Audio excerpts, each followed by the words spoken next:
3 pound greater.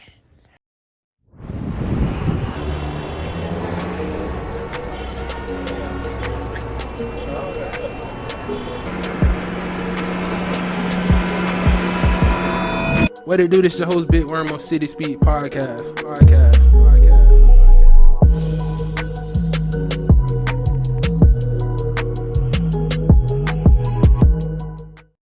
Yo, what it do? This your host Big Worm from City Speaks Podcast.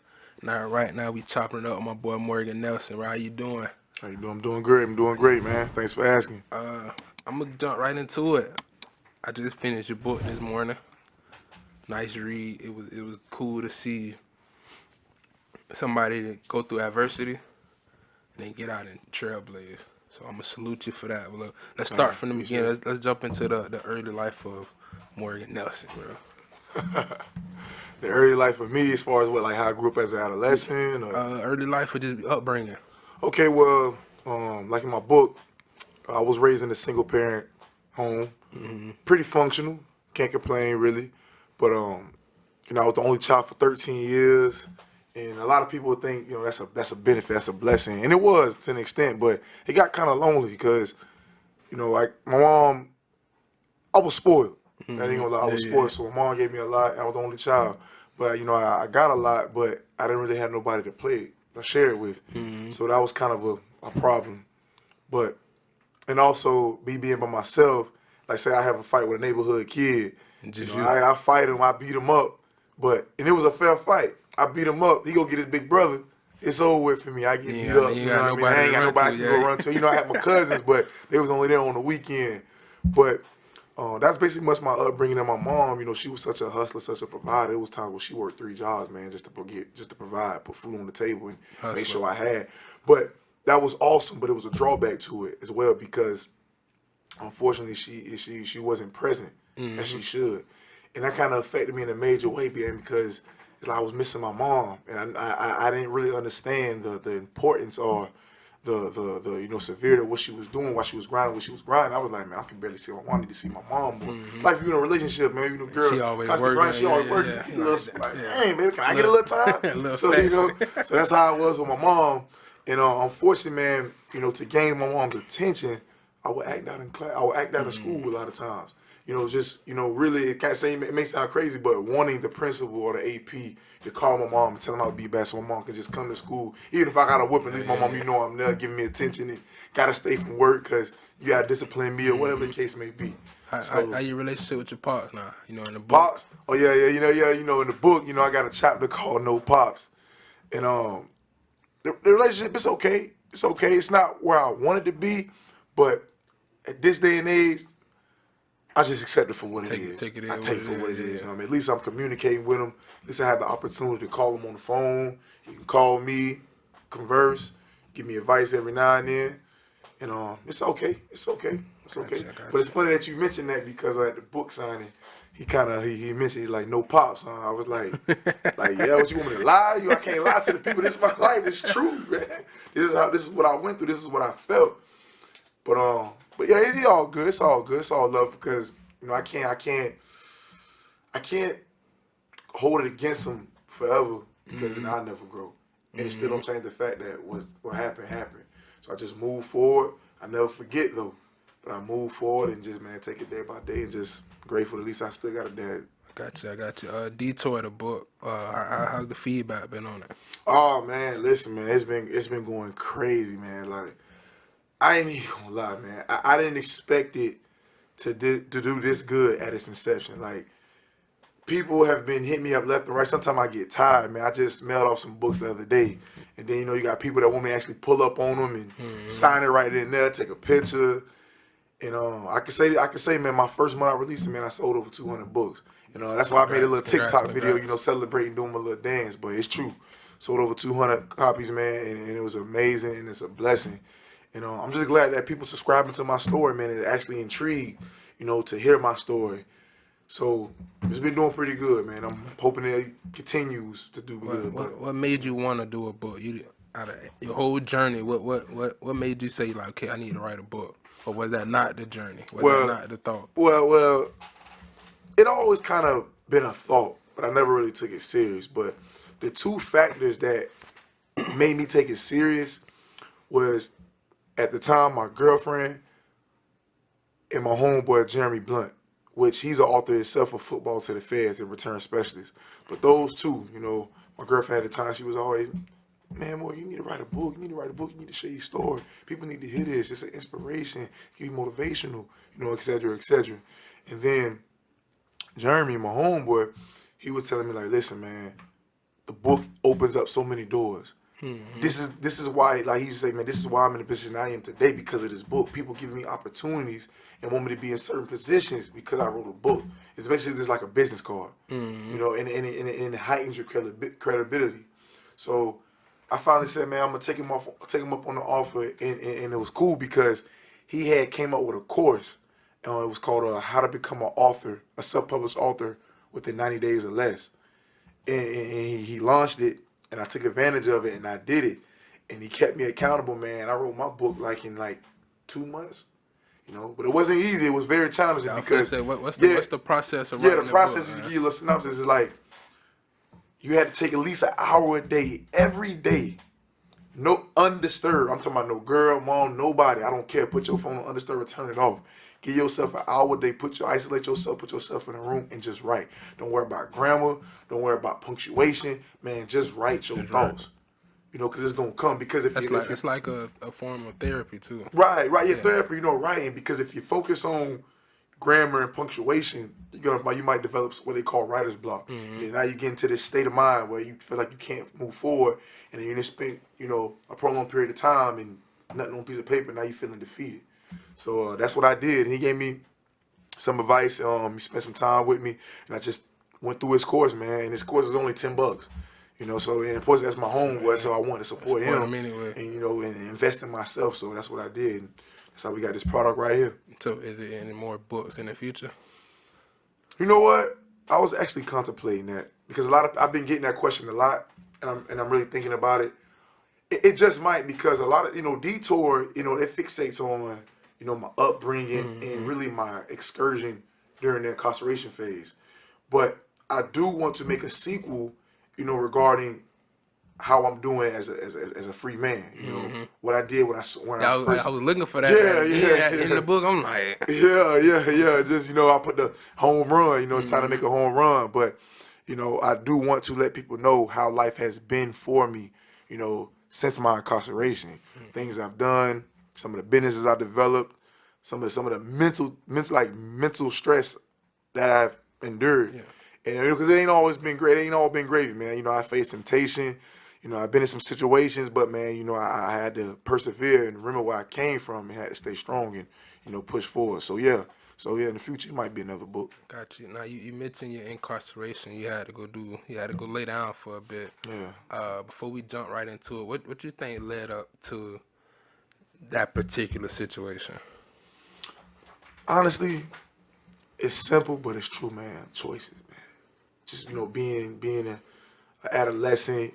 Like I mentioned, I was the only child for 13 years, and my friends, my homeboys, I seen them as my brothers, man. Mm-hmm. And me being a class clown, always being a popular kid, always thought I had to, keep a certain image and be so loyal to my friends, and going through identity crisis, being a follower, and I just fell victim to peer pressure, man. I just stand on my two toes and be like, that ain't me. Mm-hmm. That ain't what I represent, man. That ain't my vibe. What I'm doing, man. So I could just say that, man, just making unhealthy choices, man, class clowning, not taking life and school serious, not taking what my mother was telling me serious, just taking it for granted. 16. Yeah, 16 years 16. old. 16 years. Just walk us, it's in the book, but just walk us through that day. That from when you were sitting on the couch, just walk us through that day. Yeah, the actual crime? It's February 9th? Yeah, you call it, boy. You call it, boy. You boy read that book. My boy read it, yeah, man. February 9th. It was a cold winter that day too, man. And never forget, my Cody at the time, gave me that call, and he said we'll be over there in a minute. Before you go, yeah. you might not say it, but You know, you ever get dropped off from school and your mama tell you, "Yo, have a nice day at school," and then you just had the worst day ever. Yeah. You kind of went through that. You were supposed to listen. Mom Duke said wasn't nothing out there for a 16-year-old. Yeah. She told and I appreciate you, man, because you for reading that, man, and soaking that in. And like I say in the book, man, it hurt me to my core when I had to when I told a bold-faced lie that I wasn't gonna go out, man, but I did anyway. And I look at it, and I'm like, dang, I should have listened. But on the flip side, looking at it, look at the blessing. Had I not got incarcerated, I don't know. It's still it would never be known. But it is a chance. Had I not got incarcerated, will I be the man that I am today? With this mindset, doing the things that I'm doing, pursuing my endeavors. Because, during that time, being sequestered from society for a prolonged period of time, having the opportunity to develop and cultivate things within inside that I didn't even know was there, man, it was a blessing. And because I see it when I got out, man, I see guys that I was hanging with in the streets and school and all that. Probably doing the same thing. Right, and I'm not comparing. I'm not saying I'm no better than nobody, because I'm still a human still to this day. And it's always room for growth. But at the age of 29, which when I got released, I look at myself at 29 and I look at some of my contemporaries and I'm like, man, y'all boys still sleep, man. Y'all boys, it's about acquiring assets and, growing business, or just a whole different mentality. But you boys want to, you ain't know what's cool with the chains and all that, but, have your priorities lined up first. Have some assets. Have some residual income coming in. You live out your assets, man. Don't, live paycheck to paycheck or, risk your life in the streets just to have a big gold chain, dog. It don't add up to me. So when I seen that, I was like, yeah, man, the brother's lost, man. And I was just so grateful that, I had that time, like I say, to be isolated from society, to find out who I was inside, to educate myself, and to just broaden my horizon and identify options. And, that's it. That helped me a lot. Let's go back to February 9th. Let's go back to February 9th. You say you're sitting on the couch, you get a call. Yeah, I get a call, man. We on the way. And I'm like, all right. So at first, I'm nervous, I'm shaking because I've never done this before. I'm green to robbing somebody. And they gave me the text. But prior to that, my mom came downstairs. It was, a woman intuition. She came downstairs, and when she gets somebody in the kitchen, she just looked at me and say, boy, don't go out this house. You better not go out this house. Ain't nothing like you say, nothing out there for a 16-year-old at this time of day, time of night. And I'm like, all right, well, no. It's like, boy, don't go out. And I just looked at her dead in the eyes and said, no, Mom, I ain't going out. I'm telling you, I'm chilling. I'm cooling. I ain't going out. And as soon as she went upstairs, man, closed that door, man, they texted me, I'm outside, man. I ran outside that door like Speedy Gonzalez, bro. I ain't even gonna hold you, man. For real. And, I got in the car. And it was all good at first, because these my partners. We all went to school together. We all know each other. We just, we bumping that Wayne, Carter 2. I'm a D-boy, money on my mind, stuff like that. Took you back. Starting nostalgic moment. But we doing that, we riding around. It's like blind leading the blind, man, because, I'm green to it. I don't know what's going on. One of my other co-defendants, he green to it. Matter of fact, all three of us really, the trigger man. So, but even him, he ain't, because where we went on the college campus, bro. Like, in retrospect, it's like, bro, what was I thinking? So we riding around, man. We decided to go on that college campus, man. And we cruising. We decided to park. I get out the car. It's cold. And we just walking. Three of us. Seen somebody, man. He just gave me that nod. Like, man, me, I'm really scared. Like, for the whole while in the car, I'm scared, bro. I ain't even gonna lie. I ain't gonna count. I'm scared. I'm petrified. But I was more scared of the response I would have received if I would have backed out and said, "Now, like boys in the hood." Let me out. But see, Cuban the Junior has some courage though. Let me out. Trey has, let me out. Let me out. He has some courage. I wish I would have had that fortitude, man. That courage to say, "Let me about this thing, man. This ain't me." But I was, like I said, I was more worried of, the reward that they could have potentially got, and that response of, "Oh, man, you ain't soft. You ain't about this, man. You rapping, you talking about you with it, but you ain't with it, bro." And I was afraid of that, so I just like we say, manned up, and I did it. I was involved, man, and did what I did to the guy, my co-defendant, He upped the pistol, man, and gave him a countdown. Gave him a count of 3, man. Man ain't had nothing.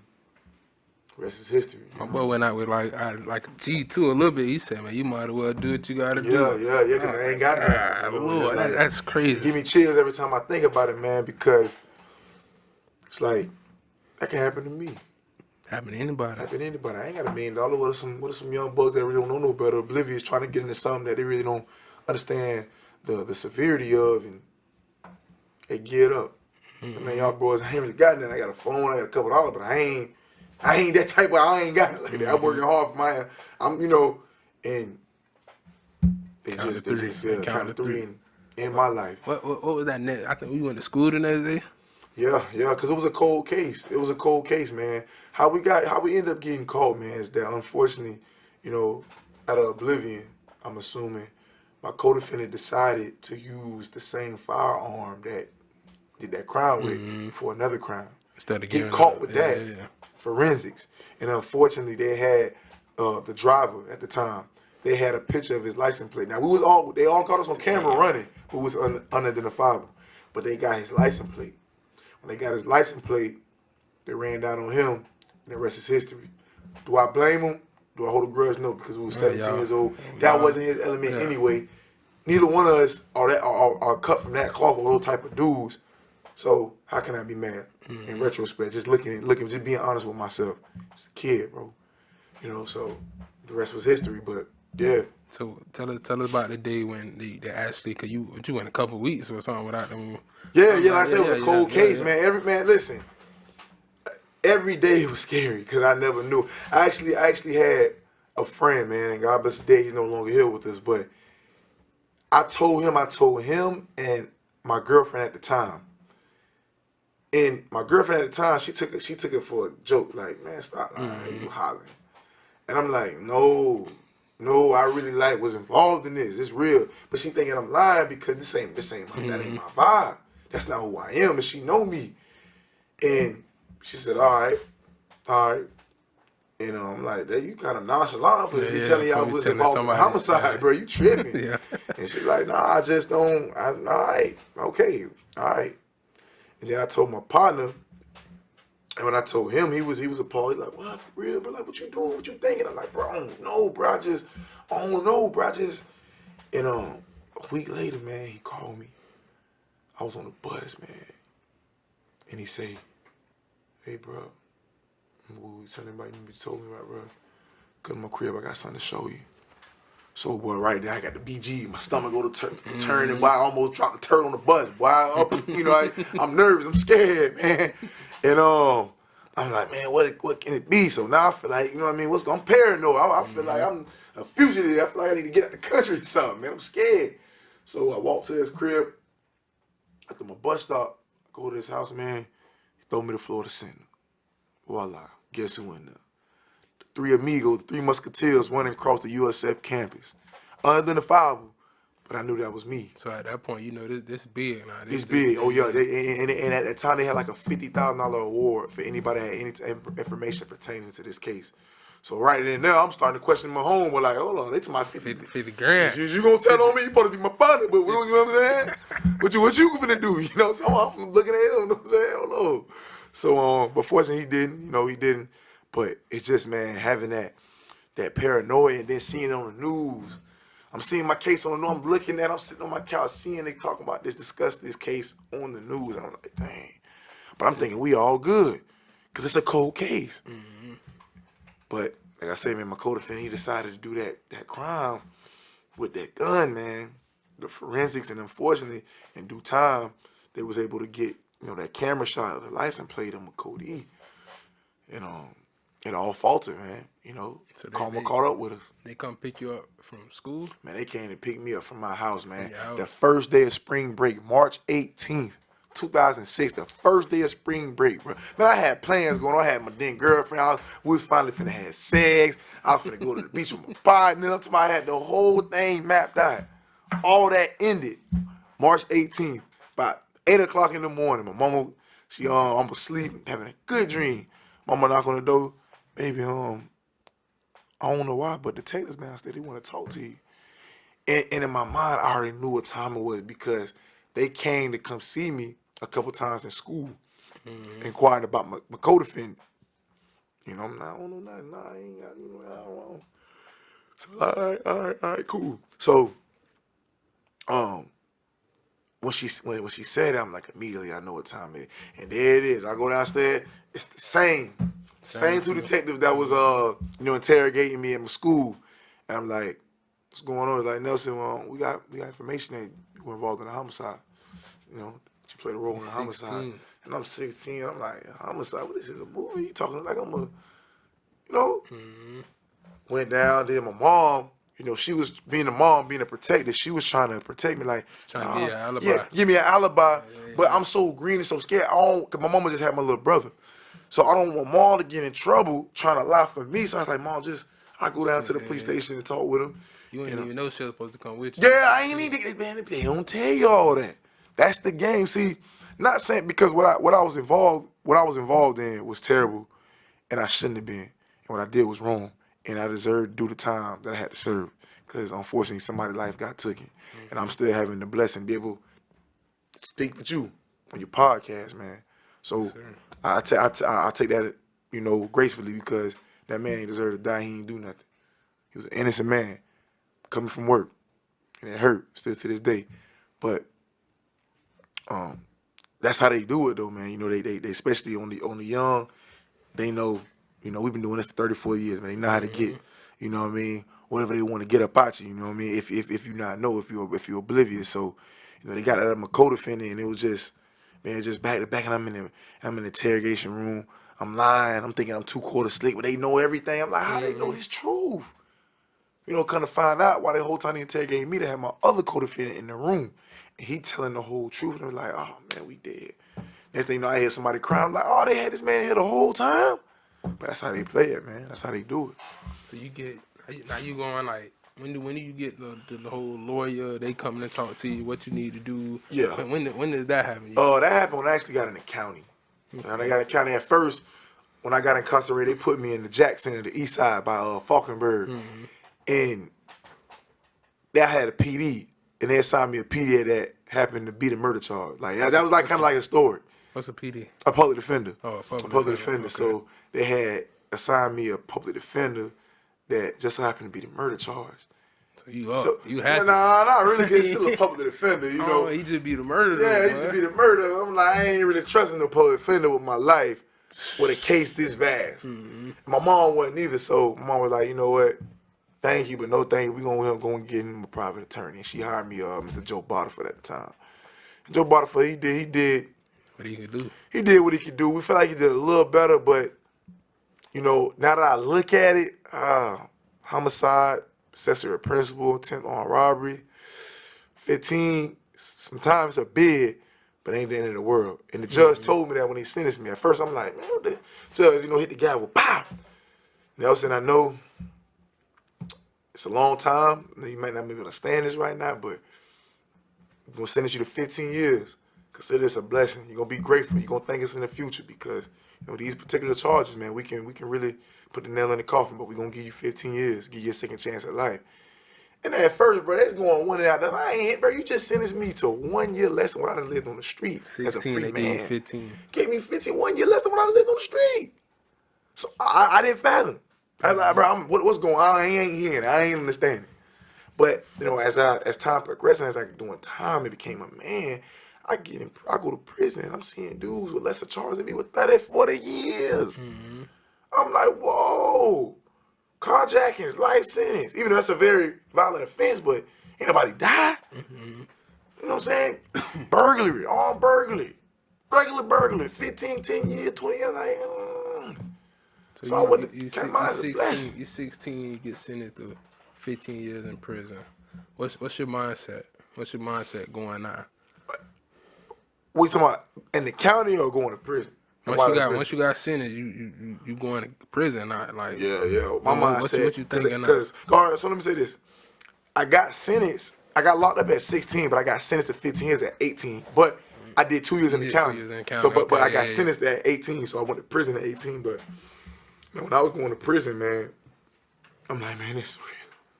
I said, it's crazy.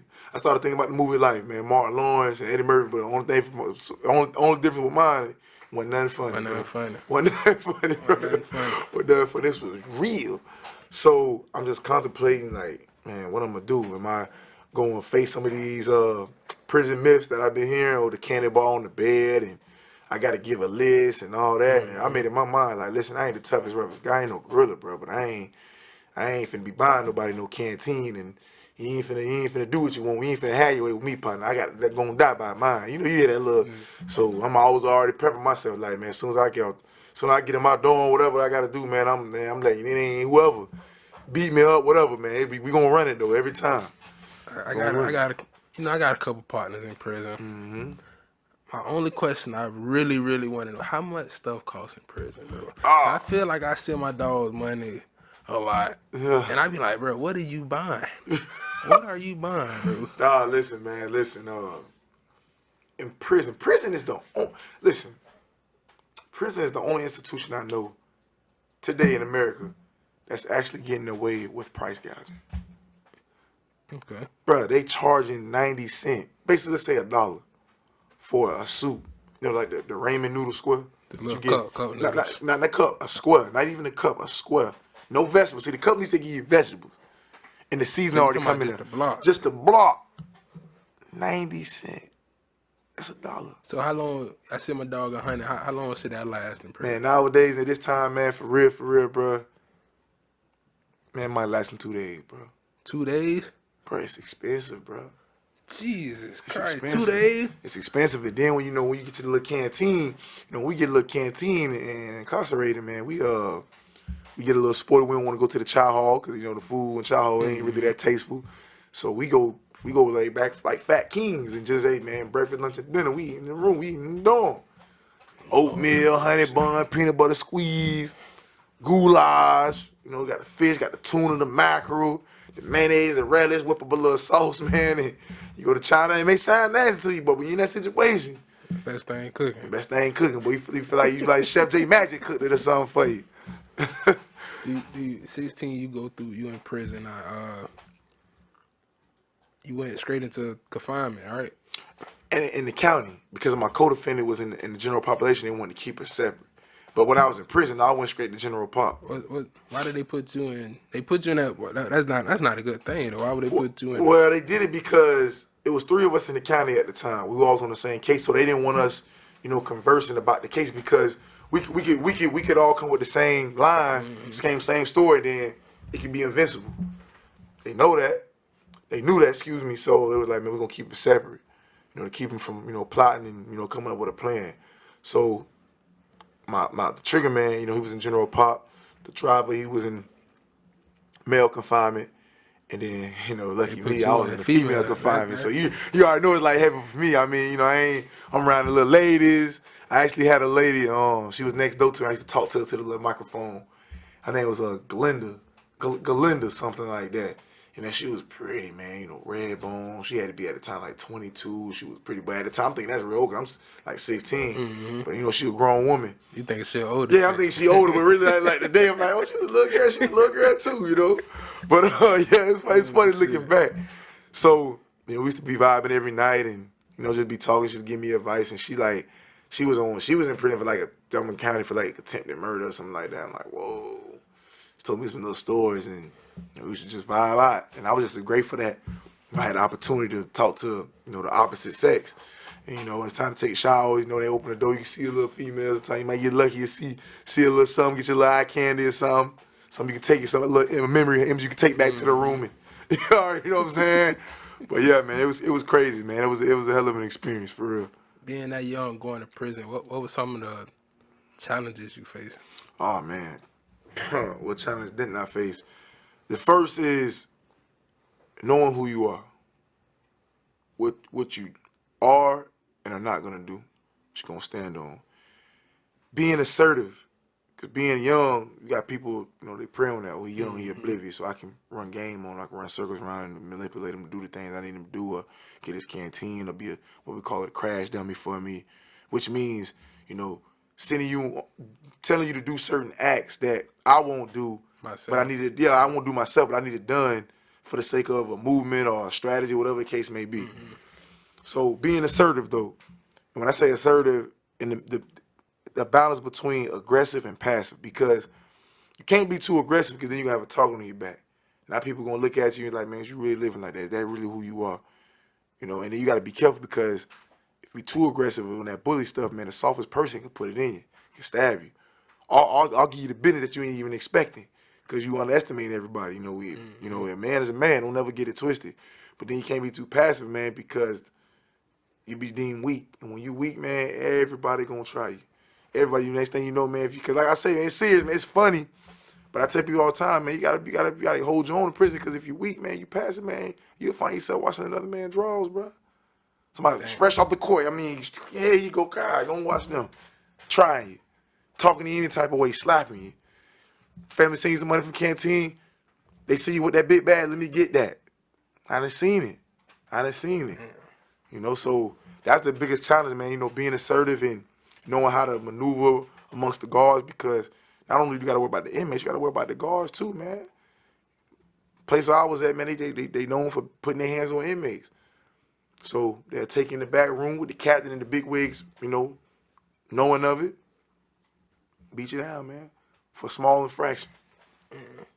So you and like probably the tail end of your sentence, you joined the Gavel Club. Yeah, that was when I was about the middle, my middle. I was at Wakulla in Crawfordville, Florida, and I got introduced to the Gavel Club, which is sponsored by Toastmasters. And what it is basically a club, a fraternity that, you know, helps people with public speaking and nurture, develop leaders at the same time. So, because when I first thought about it, I'm like, toast, breakfast, where the jelly at? You know what I'm saying? So, you know, I got invited to by one of my peers, and I went, and I like what I see. I like the structure. I like the fact that amongst inmates, even though we all inmates, but amongst inmates that know how to carry themselves, you know, sophistication, speaking eloquently. So I started to get green. I was like, man, I'm smart. I read books. I know, man, it's easy to me. I can go ahead and speak until it was my time to get behind that pole, that lectern, and I could barely say my name. Because, you know, it's crazy when all the eyes on you and, all right, what you going to say? Convey your thoughts. So, you know, I folded. I got a little shook up. But I made a vow. I said, man, you know what? I don't like how I felt. I felt defeated. I know I can do this. I like talking anyway. So I was like, you know what? I'm going to take this thing serious. Man, I told the people I wanted to join. What I got to do to join. They gave me everything I needed to do. I did that. I got my books, man. I started going ham. I started, you know what I mean? I just started practicing. I literally, people think I was crazy. I get in the mirror in the bathroom, go to speaking, just giving practice, and people let me, what bro, what's wrong with dog, bro? Bug. Ain't no bug over here, bro. I'm just trying to be great. And now I paid off because now today I can speak in front of 1 million people. I ain't scared. I got something to say. You think that helped having the Gavel Club? You think that helped? I was going to say lessen the blow, but you think that helped you with getting through prison? Most definitely, because when I went to Gavel Club, it was a way for me to escape. It was something positive.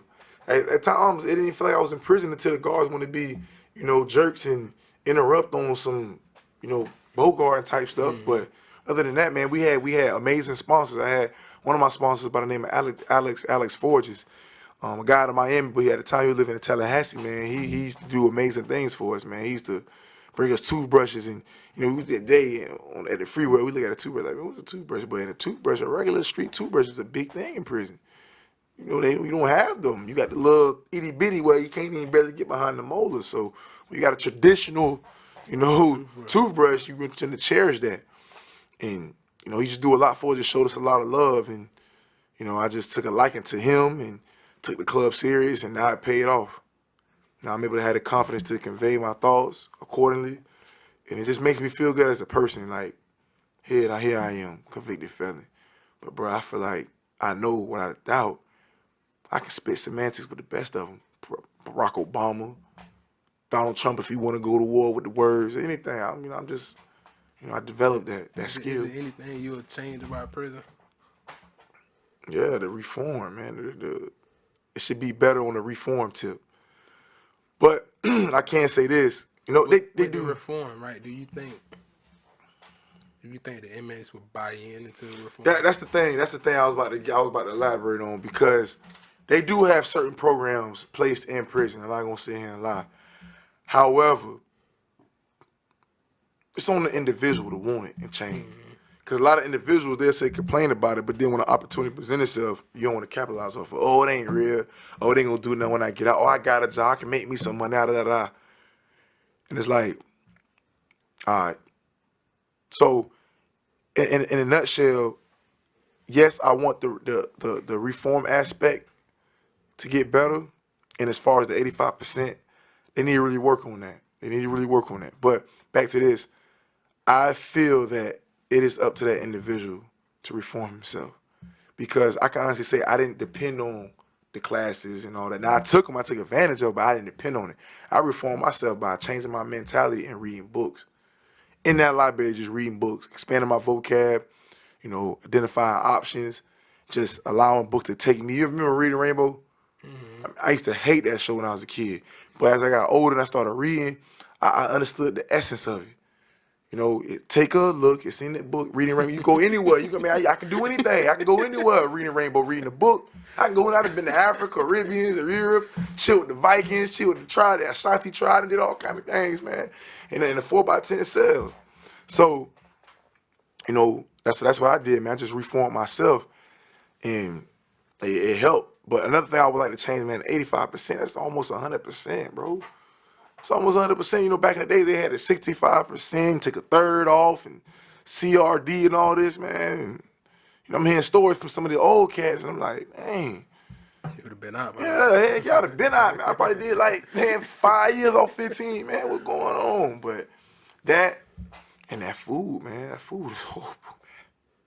Prison food horrible. Bro, the prison food is horrible. Me and my little sister watch a lot of Scared Straight. Yeah, them type of shows, and I just be like, bro, I don't know if I can do it, bro. Yeah. I be in there going crazy looking at that prison food. I'm telling you, man. But listen, initially you'd be looking crazy until you don't want it, boy.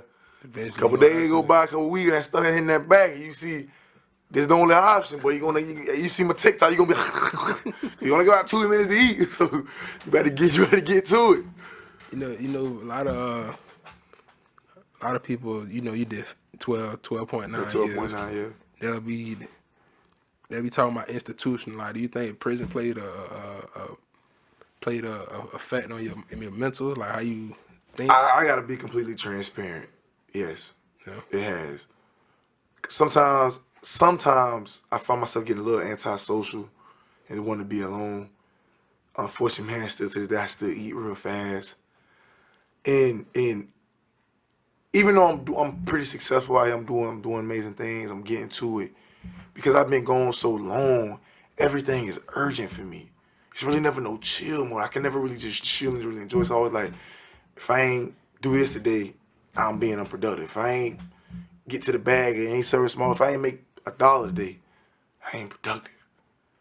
And it's because I lost so much time, man. And I just don't want to be 40, 50 years old, just starting to figure it out.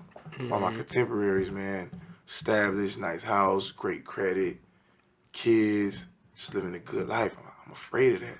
So that's why I go hard each and every day. Trying to hit my pinnacle. You went in at 16. What are some things you missed out on, bro? Oh, man, like prom, bro. You went in at sophomore, right? Sophomore, prom with a senior, so I miss prom. I miss, like, I'm just going to be honest, like, some of the girls that I knew I could have got them back in the day, could have played around with, had a little fun with. I get out, they got 2, 3 kids, they done been the hell and back, they ain't on that, they looking for security, what a bag at, and hey man, we was in school, you wasn't talking about no bag, you ready to do it? I said, give it up, because I'm on the script for me. Change when you get older, boy, get changed. So that, man, my little brother, man, at the time, my little brother was 3 years old. When I got out, man, he was 16. He big, huh? Yeah, he big, he 18 now. And I feel terrible, man, because I took care of my little brother. I named my little brother. If you see me in my book, man, you'll see, I love my little brother. So seeing that, missing that time I can't get back, my mom's getting older, she's still young, but man, when I went in, my mom was 40-something, man, my mom was like 56 now. So that, and just like I said, man, like, with the mind frame that I have now, if I could have got out at 25, man, what would I be today at 31? Probably be a millionaire. No cap. You know, because of what I know, my ambition and the way I think and the things I want in life. And I know I probably would hit my pinnacle by now. But, yeah, but it's still going to happen. It'll happen a little later. Yeah, of course. Definitely. You almost done. What was the mindset? What was you thinking when you about to get that EOS in a sentence? You know the song Win by J-Rock? Yeah. Win. Curb everything else. Win. I just want to win, bro. I just want to show myself in society that I am not who that paper says I am. I'm going to defy all odds and challenges. I ain't making no excuses.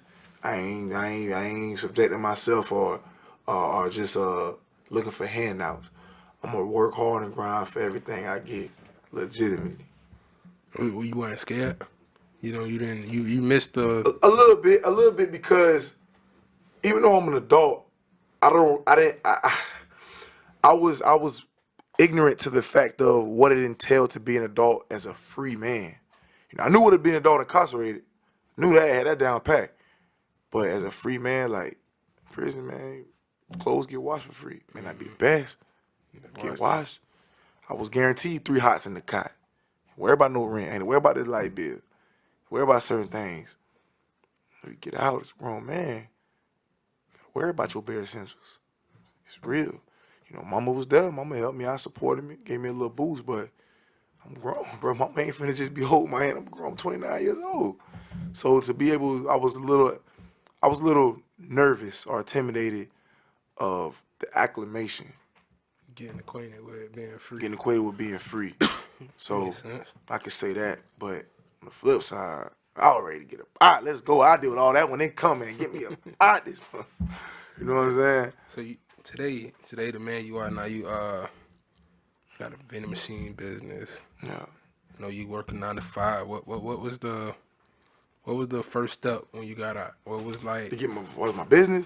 Just the first step. Like, it's my first drop. My first step into this is where I'm trying to go. Okay, well, my first step, my third day out, man, I got my driving license, bro, because you can't do nothing with no L's, bro. Mm-hmm. I'm just being honest. That is very important, getting your license. So I got my license my third day out, passed my drive test, got that. Now I can drive now. Now I can drive, got a little freedom. My 22nd day out, got a job as a temp, making $13 an hour. Really nothing. Working. I was manufacturing duct work, like for ACs and heat units. Doing that. Saving money. I had an idea from when I was incarcerated, you know, a guy that I ran across, he told me about, you know, vending machine, like vending in the vending game. So he's like, man, you can start off with a candy machine. And I'm like, man, candy machine, bro, like quarters, bro, like this, man, it's the millennial, bro. Ain't nobody, it's like, bro, that's what you tripping at. People still carry quarters. People always love candy, bro. Gumball machines can make you a little money on the side, passive income. And I was like, see, and he told me, he's like, look, see, you looking at it wrong. You think I'm just talking about one machine. It's a numbers game. Have multiple machines. And think about it if you got $30 a month for one machine. Or let's say a quarter a day for 30 days straight, whatever it is. I can't do the math on top, but you get that. I times that by 10 machines. All passive. You still working, you still on a podcast, you still with your family, but you making money somewhere. So I did that. I took advantage. I started my corporation on Sunbiz, did the paperwork, handled that. Started off with a gumball machine. Some people laughed at me. They didn't understand my goals. They didn't get my perspective. Got that, doubled up on another one, while simultaneously working. Then I was like, man, you know, it's time to elevate. It's time to get real. Let me get a soda machine. Got a blessing with a soda machine. Got a blessing. I couldn't deny. Got that. Started making money off that. Invested in another one. Now I got a little route now. Now when I'm out of town working my job, I'm making money back in the city. I come back home, I pick up. You know? What you have a course out now for? Yeah, I got a course. Pretty sure people hit you all day about it. Yeah. Something. You'd be amazed though, man. See, people hit me up about the vending industry, but when I send them my link to my course, now it's, oh man, I don't know. Now ain't no response. But you want it for free. You want me to sit all day and chop it up with you for free, but you don't want to appreciate or invest in yourself the time that I put in to give you step by step what I did while after incarceration to make this happen for me and earn this passive income that I'm earning. So yeah, but whoever's interested, if you're interested in the vending industry, man, go to my business page, Vans at Vending, and just click the link in the bio, and it'll take you right there. Step by step. Step by step. So how I did it. I know now you took the Gavel Club, and I knew you go back and talk to kids, right? Mm-hmm. What are some things you instilling in them to make sure they don't take the same path you took? Or even what are you even talking to the kids about? What my biggest message, man, it ain't just the kids, it's to anybody, man. It's not about how you start, but it's about how you finish. And with the kids is relating to them identity crisis, peer pressure. It's inevitable. You're gonna go to it, but how to deal with it. How to prepare for those certain responses that are intimidating, that we're scared of, and stuff like that. And that's the crux of the message. But yeah, that's what it is right here. That's what it is. Is there any advice you would give, like, I'm pretty sure you come across them a lot, the kids. Is there any advice you would give, like, a parent that has a kid that's going down that path? Anything do you talk to older people, or is it just kids? Well, as far as crowd-wise, kids. But I have spoken with adults as well, on a more personal one-on-one tip. But the advice I would tell them as a parent,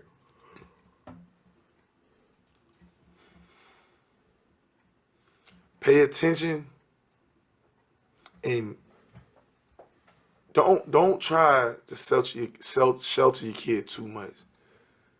You gotta let him, he or she, just a little bit, get a little taste of, like, a little bit, man. Like, you got to, because if you don't, they get curious about that forbidden fruit. Mm-hmm. They want to know why you keep saying don't go over there. Show them sometimes. Show them, son. This is why I say, baby. This is why I say, look, girl. This is why I say don't go over there. Look, this is what can happen. See what's going on. This is what's going on around here.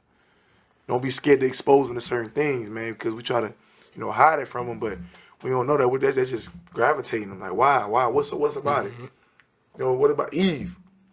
Yeah. You want to go on a biblical aspect, talk about the tree of life, the fruit, but why though? Why God? Why? And we get tempted. We want to see for ourselves. So that's what I could tell parents. Got it. You've been through, bro. I'm just trying to picture me and the detective talking about murder at 16. Bro, I be around this bitch going crazy. Yeah. Do from then to now, do you regret any of it? Yes and no. I regret the fact that I was involved in an innocent man getting his life taken, because that's something I can never see myself ever be involved in. I was not that type of kid, man. I was a class clown. Love people, love to have fun, bought my homeboys, chasing the pretty ladies, man. Just living life, bro. Just being the life of the party type. That's me all day. So I do regret it, that it had to be that way. But I don't regret the fact of me going to prison, man, because for me, it wasn't all peaches and cream. It was some very harsh, hard moments and incarcerated, more than I can remember. But I can say it has been a blessing to me, man, because had I not gone to prison, bro, read a book, bro. Bro, I ain't never read a book front to back, bro, until I got incarcerated, bro. I ain't even gonna cap to you. So I could say it was a blessing, man, because it just allowed me to broaden my horizon and just focus on me and develop, that gift. That's I always tell, I don't know if it helped them a lot, but they always, like, when I talk to my dogs in prison, I always tell them, God set you down for a reason. Mm-hmm. This could have been worse. Right. So, he but you got to find out that reason, though. What's the reason? You got to find out that reason. You got to find out the reason. But it could have been worse, and now you got to find that reason. Yeah. You got to find that reason. Most definitely, man. Most definitely. Before we get out here, how I end my shows on 4 questions. This kind of crazy one. Well, what's the biggest challenge you've been facing in your life? Man, that situation, prison, bro. Yeah, the courthouse, man, going back and forth recording. Yeah, man, that's the biggest. Heck yeah, I can say that. Yeah. What out of all that? What's the lesson you learned from all that? Make healthy choices, man. Your decisions, the decisions that we made in the past is responsible for where we're in the future. I mean, in the present. And what we do in the present will determine our future. So make the most out of it. Just be conscious of your decisions, yeah. Got you. What's the best advice somebody done gave you? Oh, man, well, I talk about it in my book, man, while I was incarcerated. When I was 18, my first year in prison, fresh on the 15 years sentence, I encountered this man, Jimmy Nance, better known as Osiris on the compound. I asked you about Osiris. Yeah, from Miami, and he always told me, man, don't be consumed by the fire, but be purified by the fire. And I'm like, man, what was you talking about? Because he was old wise. He was a wise guy. Man, he was so smart and wise. He could have gave Albert Einstein a run for his money. You know, he always told him parables and riddles and stuff. I'm like, man, what you talking about now? What I'm talking about? And he was a little animated, like, you got a piece of paper, right? Say it's a brush of fire right there. I'll take this piece of paper. And I throw it in that brush of fire. What's going to happen? It's going to burn or it's going to disintegrate. Yeah, exactly. You dang right it's going to disintegrate. It's going to get consumed, right? I'm like, yeah. But let's say if I go in the mines and I dig up a dirty gold nugget, right? It's pure gold. And I throw it in that same brush of fire, what's going to happen to it? I don't know. You sure you don't know? I mean, I just like, yeah, I don't know. It's going to get cleansed. It's going to be purified. That's how gold gets cleansed, from heat, from fire. You know what I mean? Then they go in that jewelry store, and they shining bright like a diamond. And the one that's shining the brightest and looks the most attractive, the one that get bought. So he say, you need to be that gold in this environment. This environment is the fire. Don't let it consume, let it burn you, disintegrate you like that piece of paper. You need to be that gold and allow it to cleanse you and purify you and shine bright. Get in them jewelry stores and have people subscribe to you and buy you. That's what I'm doing. Before we get out here, just give the people a gem, drop us some advice, anything. Yeah. First and foremost, like I said, man, it's cliche and it's simple, but it's not how you start, it's how you finish. Find that silver lining in every dark cloud. And for those of you who want to reach me personally, hit me up on IG as Morgan Nelson _speaks. Interested in the book, hit the link in the bio, or you can go to my website, detourwrongturn.com. If you're interested in getting in the vending business, go to my business page, Vanzette Vending, which is VANZETTE Vending. Hit the link in the bio. And I also got another business that me and my girl formulated for if you're having trouble with your skin, you know, blemishes, acne, discoloration.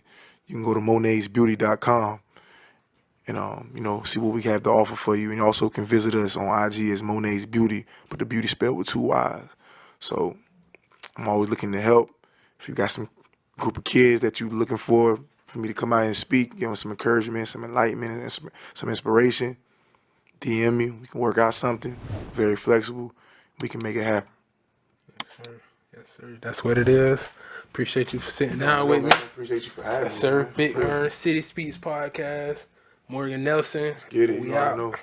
City Speak Podcast.